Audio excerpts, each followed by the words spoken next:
What's up, guys? Welcome back to the Casey Allen Show. We're going to go through a murder case from the 1980s this evening, in which many of you guys have heard about on Netflix, called the Menendez brothers.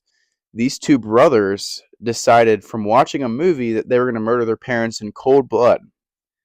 Now, if you watch the entire documentary, it was a six-parter on Netflix, you really get the gist of what they did.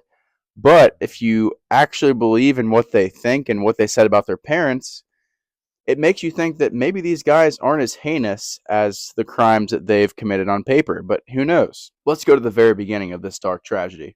On that fateful night in 1989 in their Beverly Hills mansion, Lyle and Eric Menendez walked into the den where their parents, Jose and Kitty Menendez, were watching TV, armed with shotguns as they fired over a dozen rounds, leaving their parents dead. The brutality shocked the nation, but what followed was even more captivating. The trials, the media frenzy, and the brothers' claims of abuse by their parents. The brothers, after committing the act, called 911. Lyle Menendez's voice was calm as he reported the crime, which later raised suspicion. However, the police initially considered it might have been a mob hit, given Jose's high-profile position in the entertainment industry. The brothers went on a spending spree post-murder, buying luxury items, which prosecution later used to paint a picture of greed as the motive. However, the defense had a different story to tell. The first trial in 1993 was a media spectacle. Both brothers had claimed they acted out of self-defense after years of severe sexual and physical abuse by their father, Jose. This was a time when society was less open about discussing such topics, especially involving male victims. Here, much of the abuse testimony was excluded, which defense attorneys argued was crucial for understanding the case. In 1996, the brothers were convicted of first-degree murder and were sentenced to life without parole. For decades, Eric and Lyle Menendez have lived in prison, becoming somewhat of a case study in how fame and notoriety follow one even behind bars. They've participated in rehabilitation programs, with reports suggesting they've been model prisoners. Fast forward to the present, and the narrative around the Menendez case has shifted. The hashtag #MeToo movement, increased awareness of sexual abuse, and the Netflix documentary series has brought new attention to their claims of abuse. Guys, I actually think this is one of the biggest impacts of the brothers' freedom here if this actually happens. Notoriety and publicity is something they even said in the Netflix documentary and in real life, that they said that maybe years from now, maybe society comes to a point where they will, look at our case and value the publicity here and change their mind about the way they feel about us, considering what we went through. And sure enough, that day is now here in 2024, as some has predicted they could be out as soon as Thanksgiving. A former member of the boy band Menudo, Roy Rossello, came forward alleging Jose Menendez sexually assaulted him.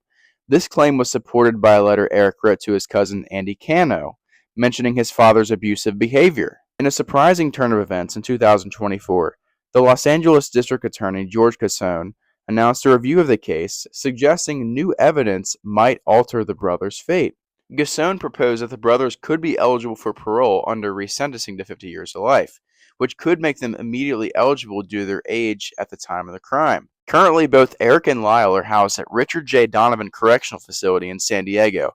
They've been reunited after years apart, which has been a significant emotional event on them. My take on this is, if you're actually able to kill your parents over simply watching a movie, there's some serious issues, and I don't know if you're someone that actually should be free and be roaming the streets. Now, when it comes to sexual abuse, if that is actually true in their case, I could understand and have some sympathy there, and maybe you could make a case whether they should be on the streets. But it's a fact that you cannot take back what they did, no matter what happened. I mean, they actually didn't just kill two people, they killed their own parents in their own home. So for any person to do that, it has to take a dark mindset.